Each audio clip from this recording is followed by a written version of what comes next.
Like I never know when exactly that's gonna end, and I'm actually gonna be on. But hey yo. Welcome to All My Wi-Fi's too. Wireless and live. I'm super excited to be here. Like I already been backstage, if you will, with my guest, Rashawn from Critically Drinking. And it's very rare that I can't say it like that because I am excited for everyone who comes on my podcast. I genuinely am. I need a headphones emoji in the chat if y'all can hear me. Make sure you let me know if you can hear me. But I'm genuinely excited anytime I can have someone on my podcast that I respect intellectually. And today is that day. Would you all welcome with me? First of all, I need to make sure y'all can hear me before I bring anybody in here. Can y'all hear me? Ah, thank you. Rashawn, yes, thank you. So I need you all to welcome with me my good friend Rashawn from Critically Drinking to my show. Hold on, I'm looking for my reaction because I want to react to you as you come on in. Come on in the room, my man. Come on in the room. Hey, What is up? What is up? man, it is so good to have you, like real talk, because I told you I don't always get someone that I'm ready to spar with. I talked on my episode, the Sigma woman, about being the sword and the shield, and Hmm. find often that when I get people on my podcast, I got to be all shield all day. But I'm hoping to have some anime style sword swinging Okay. discussion on here Okay. today. Now Okay. I could tell the people all about your podcast. Okay. I could tell them all about you, but I would rather you do it yourself. All right. Well, listen, everybody. My podcast is Critically Drinking on YouTube and Twitch. Nice. Two totally different and distinct environments. Twitch is a lot more playful, a lot more emotes, things like that. YouTube is a lot more. I like to have the more panel style conversations because I built up a little network over there. People like to come up and share their perspectives. No matter what channel you're on, I like to think critically about a different topic, even if it's a pop culture thing like the Tory Megan thing currently. If I were to address it, I would address it to try to unpack deeper layers. So instead of it being about Tori and Meg, I would talk about intimate partner violence, or the way we don't speak, the no snitching rule, or our fear of police, as opposed to who should actually protect who and when. Should you protect somebody that's trying to harm you? All those type of things. So that's where I would take that typical particular conversation, because I believe conversations need to be broadened up to all of us instead of us trying to cling on to little things that don't apply to us. Absolutely. And I brought you over here for that serious conversation. That's why we're over here on YouTube. They would probably boo me off Twitch. I first of all, just because I'm technologically unadvanced, I was actually going to tell you that if I start sweating at night, it's menopause. Okay, it's Okay. menopause. Okay. Just keep a watch over my pupils, make sure they don't dilate or nothing like that, because I might have a stroke on you over here. Okay, but I did, in light of your presence here, bring, and it hasn't been seen in a couple of episodes, my Magneto cup. Okay. Magneto, Magneto was right. he was right. Magneto was right. I brought See. him back out just for you, just for you. Okay, so speaking of which, we are going to be speaking tonight on. I'm waiting on you, Rashad. Normalized dysfunction. Normalized dysfunction. Normalized dysfunction. Yeah. So you know what? Since you brought it up, and we were backstage talking about something totally else, but since you brought it up, Okay. clearly Megan is lying. Tori is lying. They're all like, yeah, I'm about to say, I think they're all liars. Everybody's lying, but on like a grand scale, because it's not very often anymore that we see this depiction and characterization of intimate partner violence. We Hmm. just don't see it anymore. You look at James Brown and Tammy Terrell, you look at Ike and Tina Turner, it was something that was so much more normalized in our community Yeah. now. And for all of the exposure that we have for Black life, you really don't see it anymore like that. So what do you think this is saying to like the greater culture about about the Oh black the man. black intimate dynamic at this point? I don't know, and I I had a conversation with Yellow Pill, who's in the chat, and I really don't think that us individuals can take too much from their specific example because they have access, they have resources that we just don't have. So if they put themselves in some bad positions, we can't really relate to it because they've probably not availed themselves of a whole lot of resources that we just can't even understand. But what we can take away is that no matter what level you're on, you can still be an idiot. You can still make a bad decision. Money's not going to be what saves you. If you don't self-develop, if you don't better yourself, you're still going to find yourself in the exact same situation, whether you're in the trap, whether you're middle class, or whether you're in a suburbia, or if you're in a mansion in Beverly Hills. If you're not sound of mind, you're going to take your problems everywhere you go. No matter where you go, there you are. And that's where these two idiots find themselves. They made money rapping and making music, but they're still idiots. So they put themselves in idiot situations. That's true. That's true. And I do want to welcome some folks we have here in the chat. Bree, let's go. Welcome, sis. Welcome. I know that's your peep. That's Yeah, sis my right peeps. there. Yeah. And Yellow Pill, we appreciate you from being here. If I'm missing anybody, just drop a comment in the chat. Drop me some And yeah, thank you, thank you. some fire headphones emojis here. Okay, so here's my thing. I think we're dealing with, because the unfortunate part about being Black in America is that capitalists have always spoken for us as a people. It's always been whoever is yo, Big Rig Slaps. So welcome to the What up, Big Rig? Big Rig. And I'm meeting a lot of you guys for the first time. So hopefully it'll make sense after it's all over. Because I'm right now, me and Rashawn, our content is so different. And I hope people will leave from here understanding that I don't hate all men. I don't. I just hate the ones that make us all look bad, which is what we're talking about. Unfortunately, we've always had our capitalists be the ones that are speaking for us when it comes to the state of the Black nation. Yes. And so that's the place where too, I think the normalized dysfunction is coming in. And we've never had these platforms before. We've never had this type of influence, even though we've always had Black athletes, Black entertainers, and that industry has always been leading the way. I don't think we've ever had this level of influence, and this is what we're doing with it. No, you're right. I do remember a lot of times, even back to was it Bill Russell, the guy from the Cleveland Browns. All of a sudden, I'm blanking. Jim Brown. Jim Brown. I'm from Ohio. I should not have blanked on that. You're right. They're gonna burn you to the ground for that. The athletes, Harry Belafonte, Sidney Poitier. A lot of the time, Bill Cosby, speaking for the community. You're absolutely right. Unfortunately, what this country respects is capital. What this country admires is capital. And we've started to adopt as people those same value systems and ethics, which turns us into something else. It's problematic. That's where the normalized dysfunction starts from taking the culture that was placed upon you and making it your own. Existing in it is one thing, but letting it exist in you, that's where I think we run into a lot of the problems. I like that. I really like that. It's like you said, I think it's the replacement of the Black soul. Like you can see it even in the music. There used to at least be soul in the music. And I can tell you, because I'm significantly older than you, darling, I saw the shift happening. Like literally songs started to sound like shopping lists. Like songs started to sound like receipts for stuff, because they would be listing off so many names of like brand name stuff that rhyme to the point you weren't even sure what the verse was about. I don't know if you listen to Lil Dicky, but Lil Dicky had that song called Spend That Money. And he was talking in the song all about how he's spending, like how he's saving money in different ways. He's like, he buy flights in December and he fly out in May and just all these different things. So he put, I can't remember who on the track. I think it was Rich Homie Quan.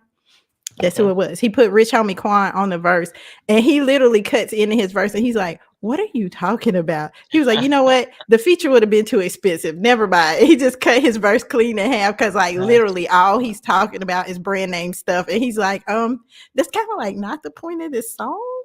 Right. Yeah, the song was Save That Money. That's what the song was called. And so I just think it's crazy how you can almost not even get, like we had Outkast, we had Big Crit, we had like rappers that just really had something to say. Mm. And I'm noticing now, even the ones we have now, like D-Smoke. Ooh, look at your I don't face. know who that is. I don't know who See, that see, is. now Imma have to put you up on some music. We have, like, we Mm. have D-Smoke, we have a lot of Tech 9 rappers that somebody throw some in the chat that's actually saying something that Black people should listen to, because I'm telling you, even the soul is gone out of the music, and I think it's I gone agree. out of the community now. Because at least those leaders that you name, like Jim Brown and Muhammad Ali and Bill Yeah. Cosby back then. Yeah, back then, old Bill Cosby. Yeah, pull your pants up. Pull your pants up. Oh, Bill. Pull Oh, your Bill. pants up. You know, even they had a connection to the community, but these new celebrities, they are completely unvetted. Like, as much as Black men tell Black women they need to vet, they're telling us we need to vet them. And now they've got all this leadership that's unvetted out here. Yeah. I mean, it's true, but I mean, come on, can we be honest? There's a difference between women needing to vet and men needing Exactly, to vet. Yellow Pill. There's a physical component, and we're not carrying children. So how we need to vet as men is a little different. Like there's a little. Totally It's a little bit disagree. of Totally disagree. how you. Because y'all wouldn't be whining all over every social media platform about how poorly you're being treated by women if you guys vetted better as well. Oh, I'm not saying we vet better. What I'm saying is the consequences of our vetting is True. is different. The weight and Fair gravity of creating a life and bringing that into the world is totally different than us just being like, oh, we out of some money. We out of some money. Oh, I'm homeless because of some bad decisions. It's a little bit different. That's all I mean. But yeah, no, we vet terribly for sure, for sure. For sure. And there's some options coming through. I ain't know, Brain. Listen, this is the whole Hanifa crew over here. Okay. We gotta have something consciousness. We're just breaking some ice. Breaking some ice right now. But yeah, what is that? 6ix9ine is He very being soulful. silly. That rapper, he is not soulful. Six He's nine is not the one to soulful. snitch. He's the one that snitched on his people, his gang, or Oh, we whatever. talking about Takashi? How Yeah, would I yeah. know? How would I know? I'm not listening to these people at all. You know, I'm wireless. I'm all about being disconnected from this matrix. So, you talked on your channel the other day about something that I wanted to bring over here for my people. I would pull it up and we would watch it, but I have you here Right, right, right, right, right. to react to your own comments. You talked about neurodivergence Yes, in the Black yes, community, and I'm yes. just now starting to hear everybody actually bring J. Cole, true, good point, good point. I'm just now starting to hear people speak on the effects of neurodivergence in the Black community, and I have my own opinions about it, but I would love for you to expound on the conversation you were having. Oh, well, one of the things that Bree and I, because we like to investigate a lot of this stuff, the whole red pill, like wow, it was suddenly like a big phenomenon. Like, why are these guys so different? Like they seem atypical already. Like these aren't the guys we run into in the normal. Are they just saying things that they can't say in their real life, or is there something else going on? But then we notice having conversations with some of them that they couldn't carry a conversation and they couldn't get past the point of a talking point. Like that was the point. That was the barrier of their intellect was the talking point, and that's where the conversation stopped. And you have to recycle to walk back to the talking point. Eventually, we came across some FD Signifier. He's a YouTube content creator. Blew up on the leftist side. He shared a video from a different content creator down a rabbit hole who talked about neurodivergence in the manosphere. He wasn't talking about Black people. He was just talking about the manosphere at large. So then we started thinking, if we look through that lens at the different people we're having problems communicating with, well, that would explain a lot of it. It would explain a lot of the frustration, lack of understanding, the social cue problems, why they're unable to relate to women and articulate their feelings, and why they're more comfortable in the online space than figuring it out in real life. So it fit a lot of things, but it also makes sense because if you step off the online space, we know a lot more children are landing on the autism spectrum Yes. through diagnosis, but also through like maybe it might be diet. We know people have poor access to water, even in the United States, Flint, Jackson. So we know this is if we know those two, there have to be at least 20 more people who have tainted water and are drinking it, showering in it. The food that we're eating, I've studied something where they were there's like phthalates. It's like from Teflon from the 80s. You can't find a person like it's like 99%, 99.7% of people have this chemical component in their Mm-hmm. blood. It's in the Mm-hmm. soil, it's in the Mm-hmm. rainwater, it's in the animals. So these things are causing issues. And if we Mm-hmm. can't address it or even if we can't even consider it as a possibility, we all the other conversations won't make any sense. True, and Novarin adds microplastics. I was going to Yeah, add mercury in the food. Like everyone yeah, is turning towards foods that tend to actually be have so many, yeah, forever chemicals, and they are, like you said, chemically altering people. yeah. And I have two minds about this because I have about two minds about everything, which maybe that the July cancer coming through, but I feel that while we address the issues and instances of the I kind of consider it, we look at it almost like it's a deviance, but it's become the norm. So when we Yes, talk about this neurodivergence, like you said, these are kind of like the difference in my mind between like alpha males and beta males. Like alpha males love to say we're all alpha males when it's statistically impossible for that to be the right, case. right. So the majority of men are beta males. Some are omega males, and I really have a problem with every alpha male that lets omega males like run their whole entire pride and don't seem to understand that's their job as an alpha male to check that. But I digress. My point is, if the instance, because I don't think this is like a divergent thing. If the instance of this, because honestly, I do think it's a brand of autism. I really Okay. do. Something between Asperger's and autism, because these people can be Hmm. high functioning, but like I have a son who's 18 and I have a son that's 9. And from the time that my first son was born to the time my second son, there was no such thing as autism.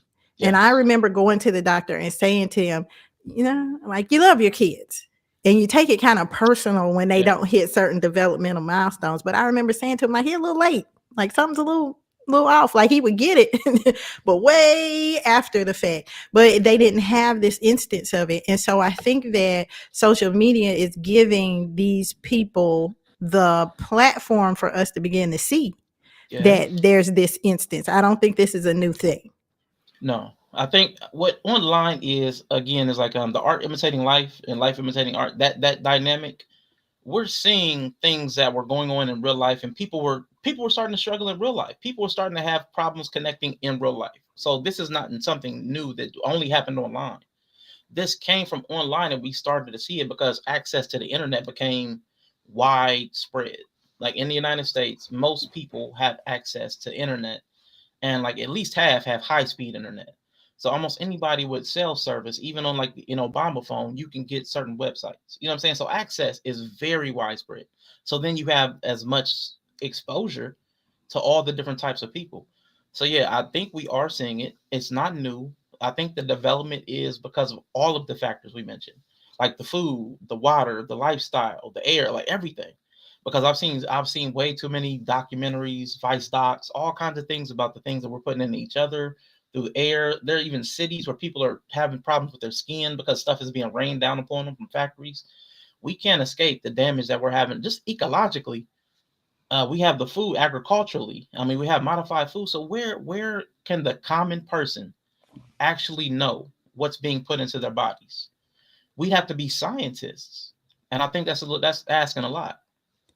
Yeah, let me take a pause for the cause. Yellow pill, and you know this. It's a delicate balance as a cancer woman to balance out just the amount of crazy that you can inject into your relationships and still excuse it with beauty. I mean, we're some beautiful women, but there's a delicate balance there. I just want you to know. I just want you to know. We have to get up every day and decide whether we're going to choose violence or not. So yes, yes, yes, yes. We get away with murder. We get away with murder, but we're also loving, kind people. Like Rashad said, they're like, I don't know how I got involved in this, but yeah, cancer women, we walk that thin line. It's like what's his name, Johnny Cash. I walk the line. Okay. It's just so beautiful. It's so beautiful to hear women excuse their poor behavior. Like they have all kinds of cute little slogans for it. I personally love it. It's adorable. Listen, this is what we're here for. I have a podcast coming up that's going to be called Lost in Logic. If it wasn't for us women, okay, if it wasn't for us women to defy logic, where would you men be? You would be lost in your facts and your figures and your statistics. But I want to bring out a point that you made. Blink twice. I am tired of y'all. Y'all are not going to use my platform for this. Okay. Okay. We're not going to indict cancer women tonight. But this is what I will say. This is what I think is going on, because when I told you I had two minds about it, Chris, don't even get involved in this. I meant to tell you hello, Chris. Hello and welcome. Thank you for being here, Chris. But what I was going to say was that I think, and I'm getting ready to go on a really wild tangent. Do it. I love but it. I hope I don't lose you, because I got something for you tonight. I had a conversation. Let me go around, like they say when you tying the bow. Let me go around the hole and through the loop. Let's go. I had a conversation with some Jamaicans, and they were talking to me about how they're not Black. Okay. It ended up in a yelling match. One guy got red in the face and left and started crying, and he said he felt like I had hurt his feelings when all I said was facts. Okay.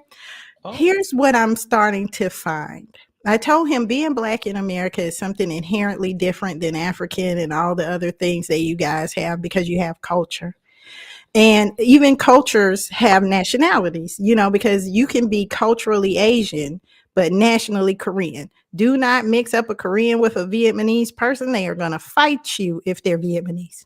Okay. So, what I found is that we as Black people, and I explained this to him, I said, the reason why we don't want to let Blackness go in order to, in some instances, because I know we have a lot of Pan-Africanists on the panel. I'm a Black nationalist, even though I feel like we have to bring those two worlds together, find the intersectionality so that we can build infrastructure. I don't care if you're a Pan-Africanist, Muslim, Christian, Black, trans, I don't care. We can't afford intersectionality in the race of Black people. So I told him, I said, listen, we as Black people can't let the Blackness go, the slavery go, all these things go, because America owes us something. And he was like, America doesn't owe you anything because blah, blah, blah, blah, blah. But here's what I think. Okay, my great grandmother was white, and she decided to pass for a Black woman because she wanted to marry a Black man. It's a long story. One day we'll talk about it. I got to do a podcast about it, because that's the wildest thing. That when people hear me say this, when people hear me say this, they're like, what? She was passing for Black? Because you can be Black when you can be nothing else, okay? She was a German woman. She had seen the atrocities of what white people could do. She just didn't want to be that no more. It's like a Rachel Dolezal thing, but like in the 30s, okay? So I told him, I said, we are no longer inherently African because we have so much rape. We've had so many things that have happened to the Black strain, the genetic strain in this country. A lot of us can follow our lineage back to slavery and it stops. But within that slavery experience, we see a lot of mixed race. Even the Native Americans that we have today, the indigenous people, are representative of race mixing between whites and the actual Aboriginal people of this country, because we know Aboriginal people. See, they even gave it another name. They call them indigenous, but the Aboriginal people of America are Black also. It's hard to even know what we are. And that's what I was trying to explain to him. If we could unravel the DNA, if we could unravel what it is to be Black in America and get to the root of what it is, then we could connect with a culture. But we can't connect with a culture because everything we built out of culture has been both white and Black. I really think, now I'm going through the loop, I really think this is their genes coming out. We're watching their capitalism come through us.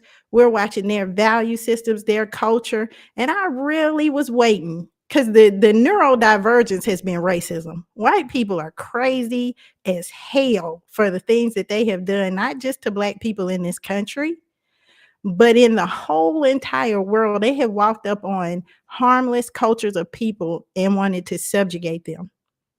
And I think this manospheric thing is George Washington's, Thomas Jefferson's, Ben Franklin's great grandsons surfacing in the Black race. I rest my case. I'm gonna say you definitely got that whole Scooby Doo case going on. Like you just pulling the mask off and you Ben Franklin. No, no, no. I okay. Self congratulatory. Y'all see that? So the whole patting himself on the back.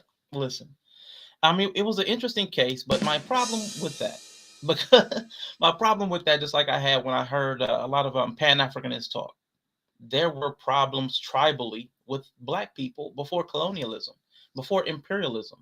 There was bloodshed, there was violence, there was all kinds of stuff back then. So I cannot attribute it to white people. For me, I feel like that's a convenient scapegoat. It's the offloading of any responsibility. Like they owe us something. No, I owe myself to do better. Like that's my burden to bear because nobody alive now like enslaved my ancestors. It's a nice comforting thought to be able to blame somebody else. But I thought about it even when it came to like reparations. When it came to reparations, even a black person in the United States that pays taxes are going to be paying for reparations. So every black person that pays taxes is going to be paying for their own reparations. So we've already integrated into a point where we can't even ask for reparations without harming ourselves. Our own limited incomes and income taxes would go to like fix our own problems. So why not cut out the middleman? Government's going to take a lot of that money for reparations and fund other things with it. Why not just put the work into ourselves? Why don't we self-fix, self-repair, self-correct? Everything with me comes down to psychology and self-development. I am trying to do that walk myself because that's the only place I have control over. I can't ask the government to fix me. The people that broke you aren't going to fix you in the first place. But we have to step in and fix ourselves, and we have to quit blaming, even across the gender thing. The gender, quit blaming. It doesn't help. Nobody wants to work with you if you're pointing at them. They get defensive. So if I'm not working on myself, if I'm not working on the people around me, I'm not working. So I myself, my personal ethic, I can't adopt that mentality because I don't see it as fruitful. Like it doesn't benefit anybody. Okay, I'm going to come for that in just one second. So Bree made her point to say, and I agree, that maybe this is just how people become once they have the freedom to just be. I think we mimic free people. I think free people have given us enough freedom to what's the word when they've given us enough freedom to be able to know what it looks like and to pretend, because we've had people, rappers, all these rappers, we know now that they're broke, but they've been talking for decades in music about how they got this and they got that and they do this. And they have been propped up as the house Negroes of our community to say you should aspire to be like them. So one thing in what you said was, and like I said, this is the place where I converge with Pan-Africanists, even though we fundamentally agree on a lot of things. I think there's room in the diaspora for every perspective that Black people have. It's just a matter of how we build infrastructure from it, because your whole mentality there was very conservative. It was giving capitalist. It was Oh giving God. that. Oh God. Because here's the thing, you can better yourself. They have given us the formula for the outs. I go to therapy too. You know what I'm saying? I'm in college right now. I'm buying a home, and we're doing all of these things individually. But we are the only people as Black people who feel like these things that we are trying to accomplish after years of being oppressed for the simple reason of being Black are going to be achieved through individual exploits, because Asians don't believe that. And they run the middle class. We see them and Hispanics practicing group economics, and Hispanic group economics has been so effective in this country that they decided to lock them all up and leave them at the border to stop it. Okay. So do you honestly feel, and this is the place where, everyone always asks us, we can tell everybody all day what the problems are, and you see different aspects of the problem. I think I see it a little bit differently because I belong to not one, but three distinct underprivileged classes. And to what extent you experience privilege, Bree is right. That is where you see the neurodivergence coming from. You can't be you can't fully express neurodivergence without a certain amount of privilege. I think that's why we see so much more autism on males than females. And of course, it comes down, like you said, to diet and to the way the male brain is fashioned, because the male brain is totally different on a physiological level than women. And women, y'all need to get that. You need to get that through your heads. They don't even think like we do. It's not they don't have the physical structure to their brain that we have. So to expect us to have these same perspectives is it's insane. That is neurodivergent. So what would you say is the issue then? What The would you issues, the the is issues that everybody, the issues everybody can point to are legit issues. Racism, classism, sexism, nationalism, whatever issue somebody's pointing to is a legit problem. Both sides of any binary, both everybody's adequately equipped to point and judge. Everybody's great at that. Now the problem is the humility to say, well, what they're saying about my side of the fence is probably somewhere right too, and the ability to consider the other side. That's where some of the fix has to come in. Like, oh, that criticism of men, some of that might be me. I might be some of the problem. And on the women's side, well, some of the things the guys are saying, it might be true. We can't even have conversations civil enough to consider the other point. I've been fully willing, Rashawn, Mhm. to admit that I am the problem. The issue with me being the problem, though, is that I am also the solution. Okay. I There you am go. AI. I'm Allen Iverson. I'm the answer. Okay. And that's where I do agree with you on that. It is going to take the efforts of the individuals, because as much as we have our capitalists who have capitalized off the community, we also had Malcolm. We also had Fred.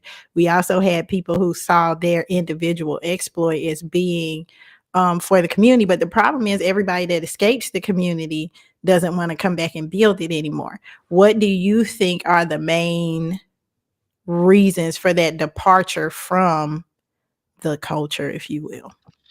And that's easy. We're all self-interested and we like the path of least resistance. Like that's what I've come to. We all are very self-interested. What can I get out of this? And we do not hinge around morality anymore. So we're not all the civic service, sacrifice, all that stuff died in probably the 60s. Somewhere after that, people quit all that. Even the military. People that go to the military now go for the money or they go for the education. They don't go like I want to serve my country. That's not the guiding principle. So a lot of the problems are the way we're indoctrinating or training or socializing people. It's self-interest. So if my self-interest is primary, what's in it for me? Who has more to offer me right now? White people or black people? Okay, it's white people. Then the path of least resistance. Who has more resources to work with to make my job easier? Who has less? White people. So if everything points to my road is easier, they can pay me more, I'm going to go over there unless something is deeper in my mind than money and ease. Something would have to override my human nature to tell me I've got to stick here because what I was listening to two professors and they said you have to stick around long enough to plant roots. If you don't want to do that, that's fine. We should expect that. That's human nature. The problem is we have a lot of people who say they're here to plant roots, but then as soon as that like you said, that little bit of offer, that little bit of sunlight over They're here there, to pick fruit, not plant roots. yeah, exactly, yeah. So that's we have to start teaching us to love us, and we're not going to do it by having gender wars on the internet. Like that's just not gonna. There's no love there. As a grand high commissioner in the gender war army, in the gender war army, I agree fundamentally with you. Like, this is that Martin Malcolm moment where it's like, I've been by any means necessary. I really, but you have to find a medium. Okay. Let's Yeah, see. We're gonna pause for the cause. Bree, you better get in this conversation because I've been watching y'all podcast and you be giving Rashawn this work. Okay. yeah. She She be said trying. because she be trying. What you talking about? She be trying. Listen, we got the drop on y'all when it comes to being able to use both sides of our brain simultaneously. Because, as Bree said, there are many problematic mindsets in the community. Sometimes, once you climb, you realize it. You go back for your family though, but not everybody wants to come with you. That's very true. And a lot of people will actually try to pull you down when they see you climb. But see, that's the place where I feel like all of this has been designed. And I say this as being just a little bit older. Like I sit between the generation that had some forward momentum, like the generation that did boycotts, the generation that, because you have to understand, while they were boycotting, they were also integrating schools. Like that amongst itself has to be a great conundrum to say, do we go our own way when we've seen them destroy our communities, when we see, or do we integrate deeper into the machine? Like I had posted a post from Kenyatta Diallo, where he was talking about the answer for most men to patriarchy is more patriarchy. The answer for integration is more integration when we see that these systems have failed us. You know, we have parents that taught us Black pride, but then we watched crack come into the community in the 80s, where those same Black communities were riddled with crime and, drugs that was coming from the same Black men that used to feed children breakfast. So I think there's been a loss of trust within the community because we as Black women have not made it out. When we're talking about Kanye, when we're talking about Kyrie, when we're talking about Bill Cosby, we're not talking about Oprah, we're not talking about Kerry Washington, we're not talking about Janet Jackson, we're not, so I just only brought this up because we talk about the gender war, but it's not these people, like you said, when they get higher up, like Diane Carroll, all these women had white husbands, all these men, Sidney Poitier and Harry Belafonte had white wives. So why is this ground fight going on down here amongst us when it seems like they kind of figured it out up there that white is right and that's what they're going to promote to the community? Yeah, but they're not even promoting it. They're just doing it because, like I said, they're self-interested and go with the path of least resistance. It's going to take more work. If I make money and let's say I become a millionaire, it's going to be harder for me to deal with the women I grew up with. A lot of them are going to become partially a liability. Like even my friends, like it's not even a gender thing. My male friends, my family would become mostly a liability because of the way they live their lives. So even if no matter how I made my money, once I had it, they'd be a liability. Loose lips sink ships. They're like they're duplicitous. A lot of them have substance abuse. Like it would be probably easier for me to slide into deal with people who already had money because they'd have the I would say the mentality, probably some of the traits to perpetuate money, perpetuate and grow wealth, as opposed to people who would set me back. So that's easy. That's self-interest. That's that human nature mechanism to Right, but override that. Go but ahead. we sit here and talk about a lack of trust amongst us, Go ahead. and here's the thing: you got Kanye West up here arguing about Adidas and these contracts and all this stuff. You would really trust the people, because if it's happening up here and it's happening all the way down to the bottom, that's a system, Mhm. baby. That's a Yeah, system. When we it talk about is. the isms, that's the system. So you would really trust the architects of this system more than the victims of it? We don't have the experience up there. So it's an unknown versus a known. So I know I'm going to get done dirty down here. I'm going to take my chance because I'm desperate. I'm desperate. I want to get out. I'm unhappy. My family's unhappy. My family's unsafe. If I get the money, I'm going to run. And I'm going to try to bring some people with me. And we see when people do that because we haven't reframed our minds. We bring the same problems of the hood to the wealth. We get the people who are there was a football player. He started up a drug business with his NFL contract. Michael Vick in the dog fighting. We can't leave the hood behind because we've adopted it. We have to quit. No matter where you are in the economic or educational station, that can't be who you are. You need to be a person independent of your means, and independent of your skin color. You need to be a human being that's capable to live and have values and substance beyond your current circumstance. Because if you're a circumstantial person, you're not a person at all. Because as soon as your circumstances change, you're ready to jump out the window. And that can't Right. be how we live. We'll never trust or love each other if we're that fragile when our circumstances change. Whoop, I'm out. Right. We can't be. And I want to make sure that, because I get disjointed in conversation sometimes, but I want to add this point, and I Okay. want to quote from Nigalations, the fourth book, the 15th chapter, where the prophet Kanye said to us all, before he ascended to go and be with the space aliens. Stop it. Stop it. Stop it. He said to us all, slavery is a choice. Okay. He did. He said to us that slavery is a choice.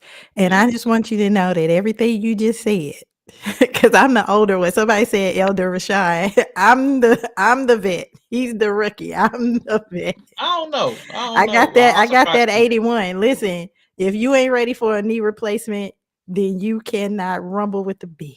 All I right. could have sworn. I could have sworn you just said 81, and I hope that wasn't your year, because then I got you beat. What? Yeah. Okay, we can't even, okay, that's a backstage conversation because ain't no way you're Yeah. older than me. You look like you're 12, to be quite That's honest. the I problem I wasn't get. gonna Yeah. invite you over here for a long time because I wasn't even sure you was gonna be able to have an adult conversation. This is just me being real. I was like, he over there on Twitch, he probably about 14 and a half. Okay. I was afraid to bring you over here and be cursing on my channel because I thought your parents might get upset. Okay. Okay. As long as your beard does not connect, you cannot correct. That is my slogan. Okay. Okay. Okay. So Okay. listen. Nah, I mean, I hear you. I hear you. I can't correct you. I can't. If If your your beard don't beard connect, does not you can't connect, correct. you cannot correct. I mean, I could probably twist a couple of these hairs up real quick. I mean, you know what I'm saying? A couple of. So, but here's the thing. That whole Uncle Ruckus rant that you just gave us. Ruckus. Uh, What? I'm like Stephen. Okay. What? Because I respect that. I do. I don't trust black people either. And if you go back to the Mm-hmm. conversation between Nikki Giovanni and James Baldwin in 1971, she said, I hate white people, but I'm afraid of black men. Like this was the Yeah. dynamic back then, you know? Exactly. Has not changed. It has not changed. But what has changed is our ability to get to the bag and get to the money without having to rely on the community. Even these drug dealers, even Absolutely. these rappers that we're talking about, they came up off the hood. You know what I'm saying? Master P came up off the hood. Jay-Z came up off the hood. Biggie came up off the hood. They had to be hood endorsed. And now that you can be endorsed by the power struggle, now that they can come and get you, we don't have the same connection to the hood. But here's the problem, because I have found that every ism crosses some sort of economic base. And I'm getting ready to do a podcast about economic refugees, because black people are economic refugees in this country, whether we want to realize it or not. They won't give us the reparations because they know this, because they know that they can herd us back into the hood if they keep us economically strapped.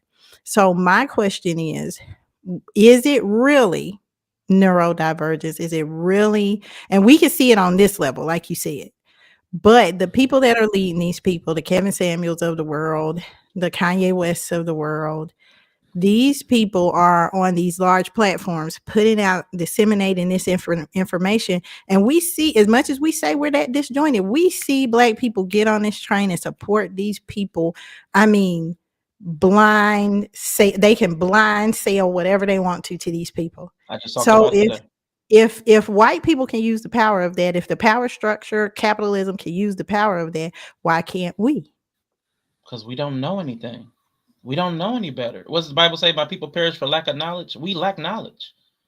And then those of us that do have the knowledge don't have the will. It And if you also have that says, knowledge and the will, then you go and do. Go that's ahead, true. finish.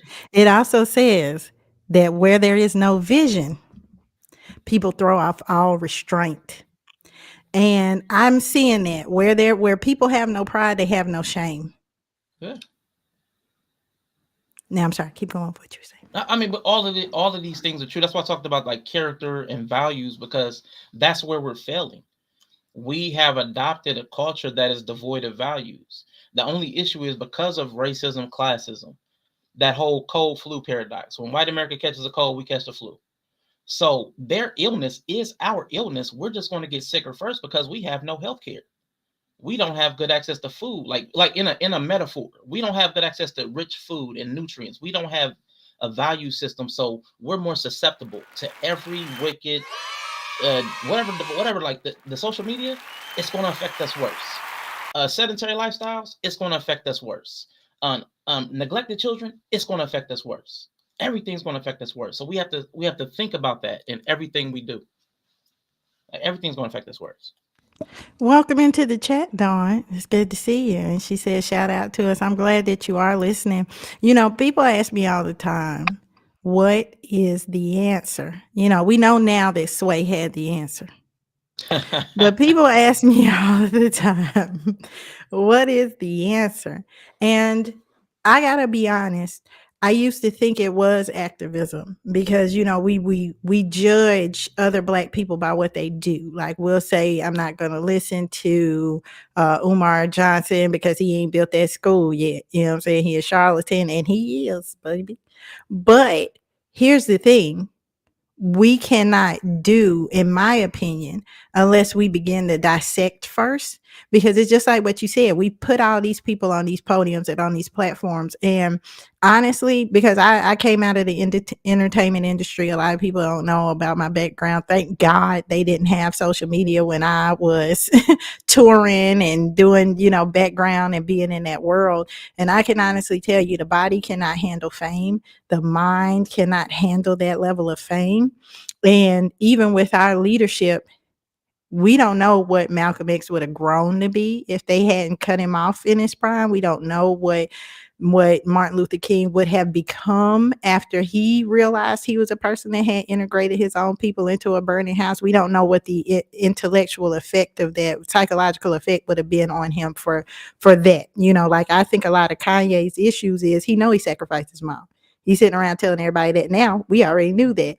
But that guilt is something that manifest in ways that people can't always anticipate. You think you can live with what you've done until it comes back to stare you in the face. So I think that as we talk about, these individual upliftments, if it's not rooted in something, you started the podcast out saying you got to be deep enough in it to plant roots. I think these conversations have to happen. I think we have to begin to recognize that there's a fallacy and a flaw in the way we reason things as Black people, or else we're just going to create systems. Fred Hampton said it best. I'm gonna see if I can find it. He said, if we don't change the way we think about it, if we don't get this programming in place, because they were trying to get the programming in place, we're just gonna have Negro imperialists. And that's what I'm watching. I'm watching imperialism come into the Black community. All this stuff are, and the labels are problematic because we'll say them long enough that we forget what they mean. So we are adopting the value sets that came over with imperialism, but we don't have an empire. So we'll never actually be imperialist. And you know what I'm saying? So we'll never be imperialist because we don't have an empire that we're setting up somewhere else. But the value sets like capitalism that they brought over, colonialism, the things we call like patriarchy, white supremacy, all these things are talking about a governing power structure that set things up to benefit certain groups of people. That's what we're talking about. That has shifted and morphed so many different times. The same way feminism has had many waves, so has this thing that we're looking at. Whatever label you want to call it. But that's what we're trying to understand. How do we relate to this thing? What values do we take from it? Which do we reject? How do we still operate when we don't share the values? All those things are valid critiques and conversations. Right, but we accept every value system that they have except for violent insurrection. Every independence that has been fought for, other than Haitian independence, other than, certain sects of, Nat Turner's rebellion, we have never really actually been willing to fight for anything. Like when you said there's no place for us to, no empires for us to build. Every empire that they built is based off the empires that we build. Our whole Black entertainment industry is an empire. Football is a Black empire, even though it's a racist sport. I have tried to ask 4 Black men to boycott the NFL, and you would have thought that I asked them each to walk up and slap their mama. Yeah. But that's not our empire. It's not. But we No. built it for them, like the like pyramids, like slaves built the pyramids. Yeah. We built monuments for them to have empires. We built America for them. So That's what that's the somebody with problem. We don't knowledge can have the do. engineering.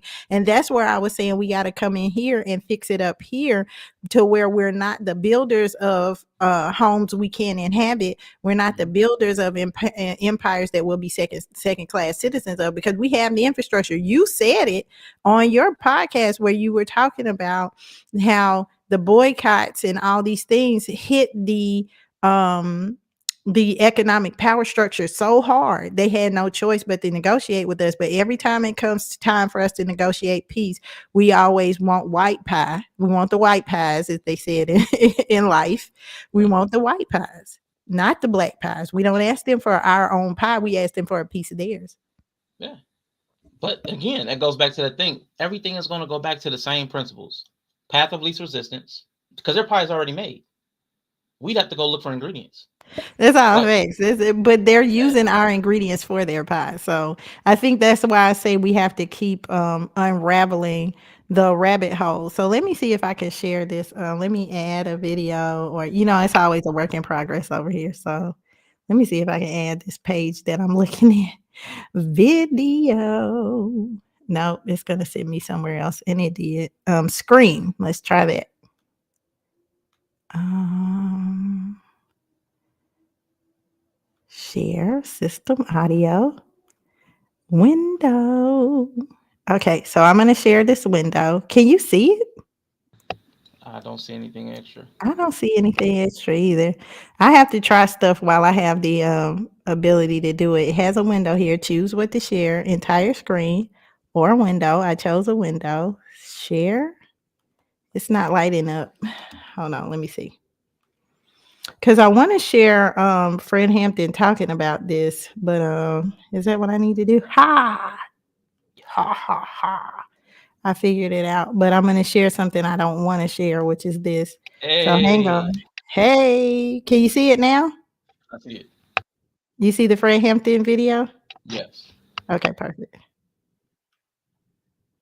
Let me see if I can turn the volume up.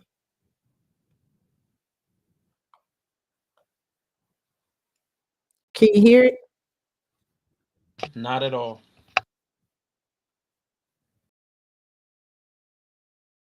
Okay, hang on.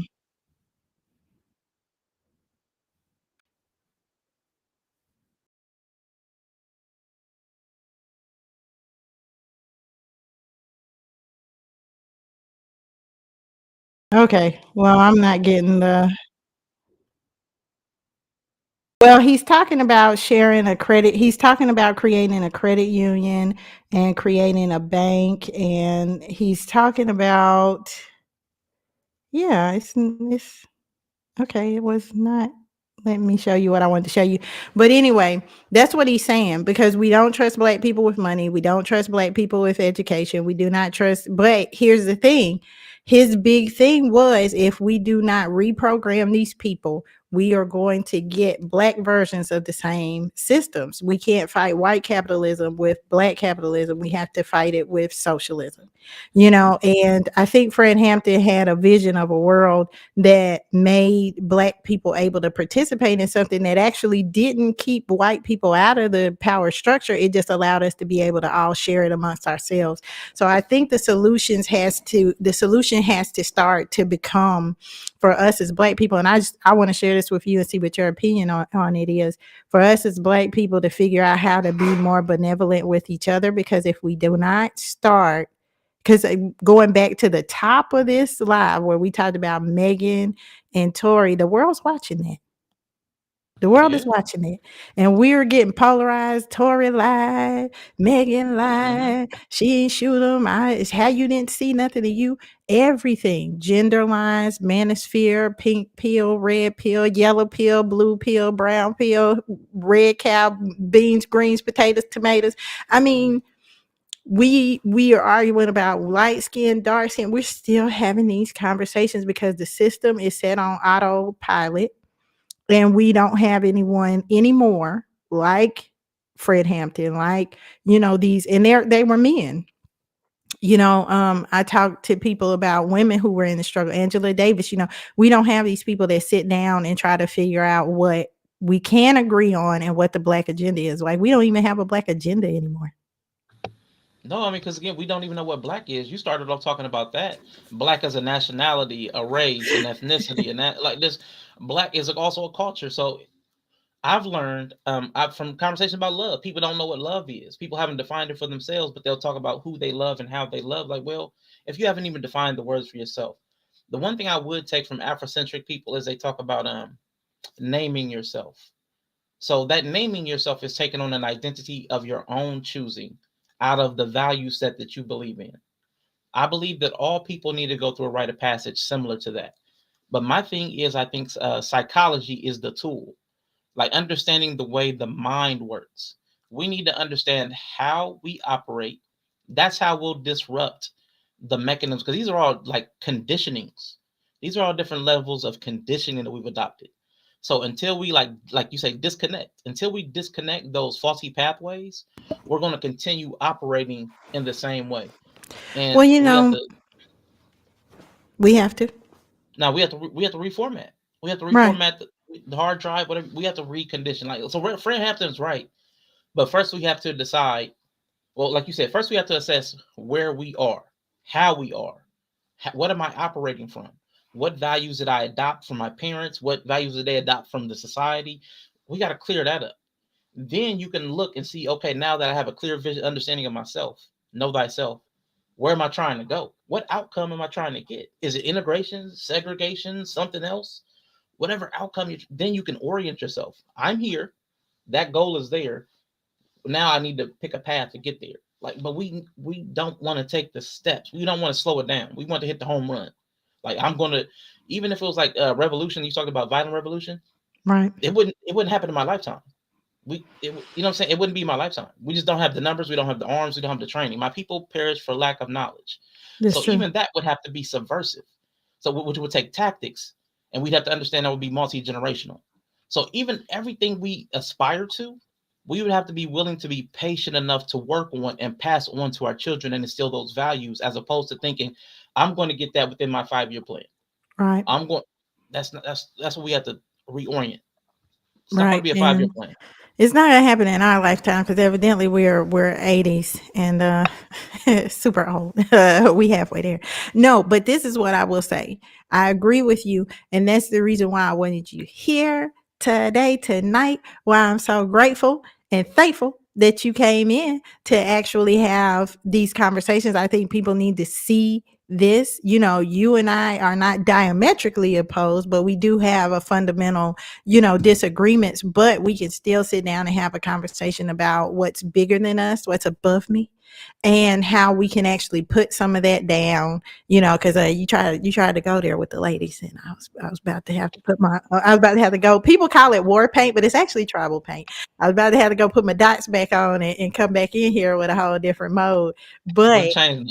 it wouldn't change nothing. It wouldn't change a thing. But it's the respect that we have for the work that we're trying to do that makes us be able to say, okay, what is the commonality and what's the middle ground? And like I said, I think the work in our generation, I think that's the reason why God gave us these microphones and this pandemic and the birth of the podcast was born. And even though, you speak a lot on, biblical things, and maybe we can go all day, but there were those times, and I always talk to people about being a prophet and how the podcast is a new prophet system.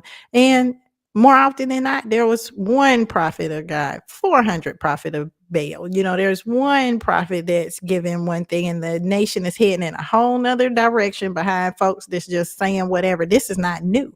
This is not new. And so I think we still have to be willing to be a voice in the wilderness crying out, prepare the way. I think that's the work in this generation. When people ask me what's the answer, I think the answer is just to get in these spaces and to shine light in the darkness by just being willing to have those conversations. I hear you, but I'm at an inflection point personally where I just don't want to be in these spaces. I ain't gonna lie to you. I don't even want to be in these spaces. So, gosh, I don't know. I hear you. I believe that on some level.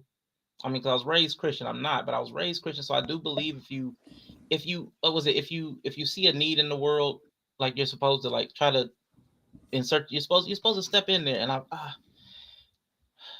it's just this is a hard. That one's hard for me, man, because golly, I was not Facts, Bree. instilled with the love Facts. or the sacrifice. The love or the sacrifice. I didn't get that.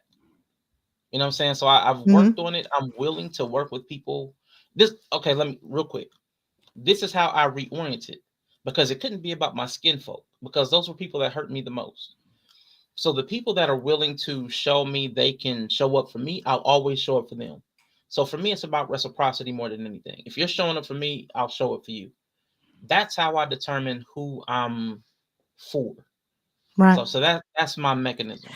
But privilege is giving you the ability to even say that because the same thing I said to the Jamaicans when they said this to me, I said, listen, this is true. You as Hmm. a man deserve a certain amount of respect and autonomy. But when the people walk through this door, you a nigga, I'm a nigga. That's all they see. We are a subculture. You know, going back to what you emailed me about when we were talking about these guys in prison. I was black and they were black, but my uniform was gray and theirs was orange. And that created a subculture. And we were expected to give power and authority to those subcultures. I was supposed to side with the gray uniforms, even if they were doing things that I knew conflicted, me. I'm gonna tell you something. I grew up around all white people all day, all the time. My neighbors, and I said it on one of my podcasts, were Klansmen. And they were nice to us because they said we were the good blacks. They said we don't mind. I'm gonna be honest with you. I got more in common with Klansmen than a lot of black people because most people don't know what they actually believe. But when they sit Exactly. down with you, Klansmen hate the government more than we do. Give me some Klansmen and a cause, and I bet you they'll have your back faster than a lot of black people because they don't love this country the way that some black people who should hate this country love it. Hey, I'm the good black too, Bree. But I'm gonna tell you something.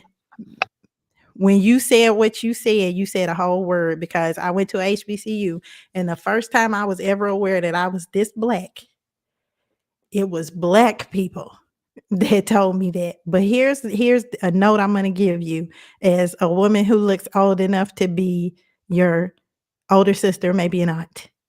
Okay? stop it. Just because you look 12, not because I look 50, okay? Right, right, right. Let me tell you this, okay? The same reason that black people turn their back on black people, the same reason why people turn their back on the church. Because I'm going to tell you something about me.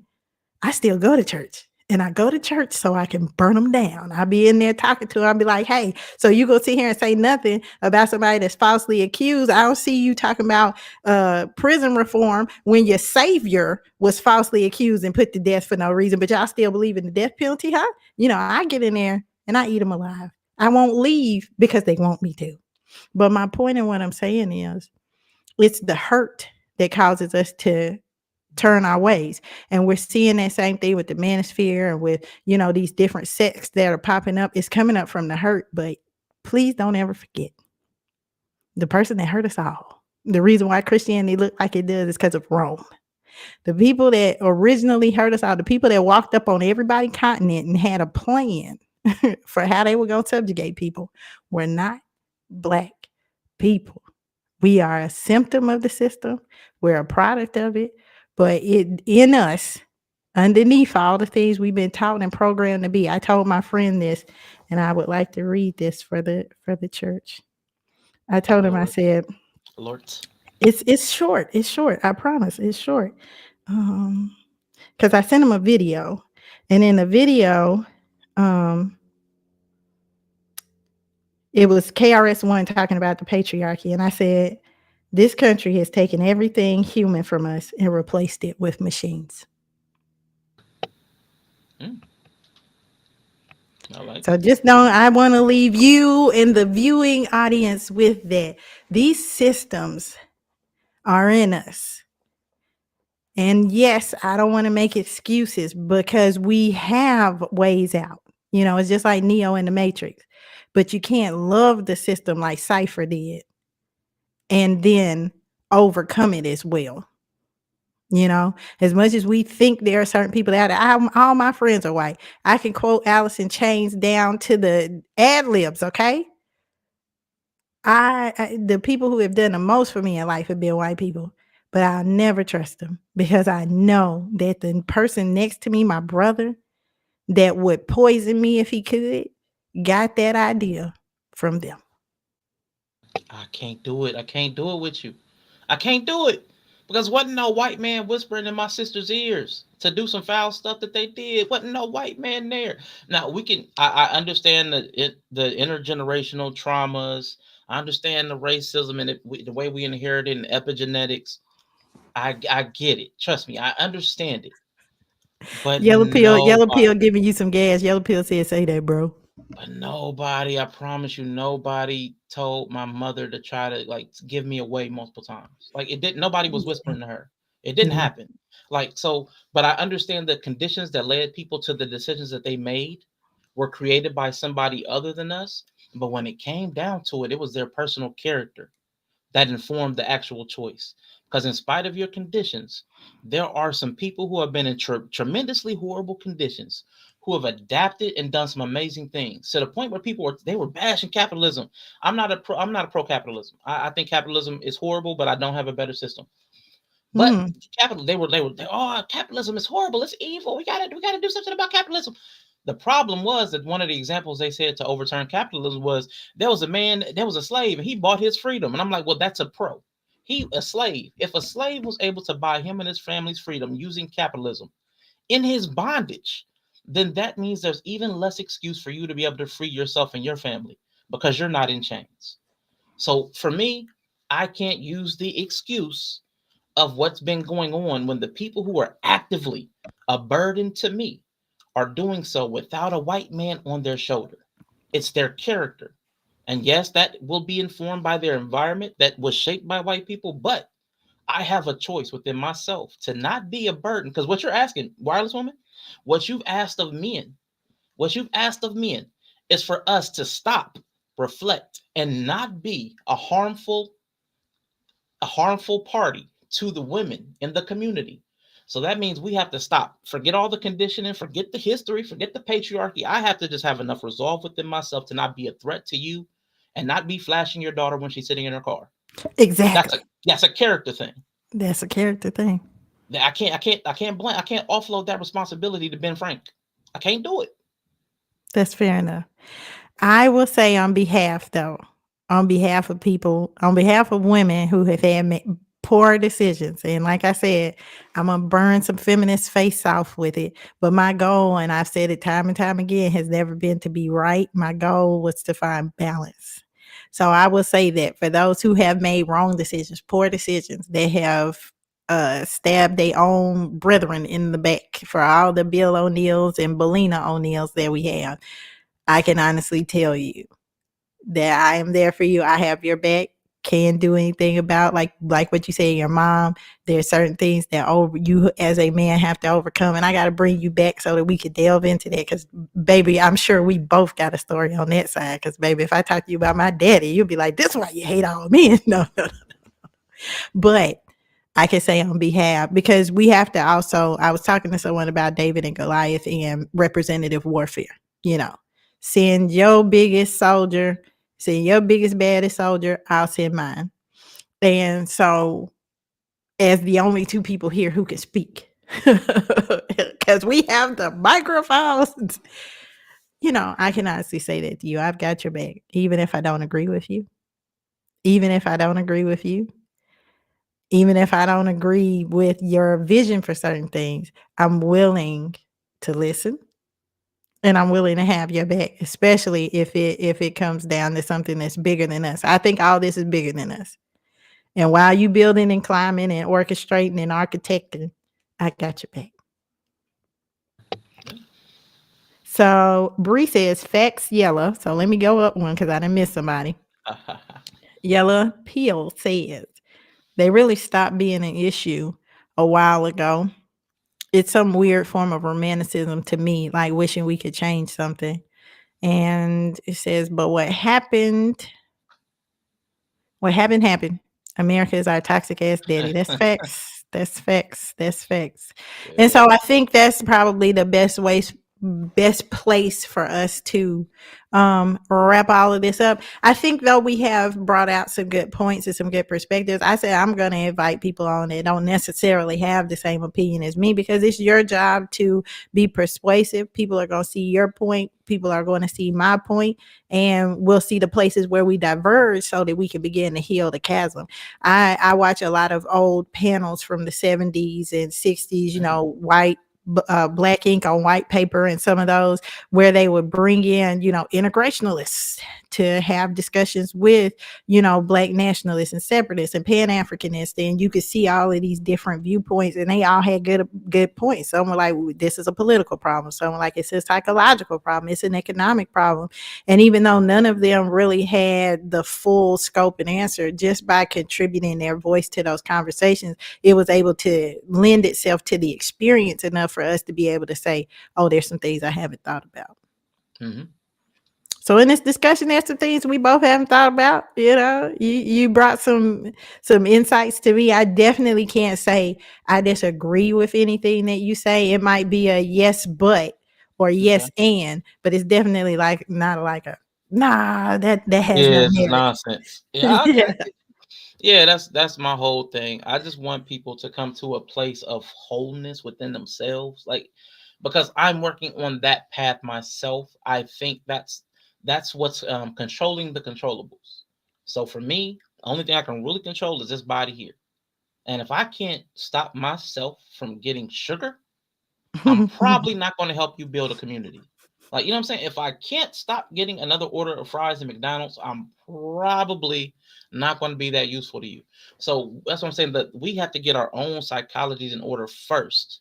Like, get your own house in perfect order. Jordan Peterson, whatever you want to say.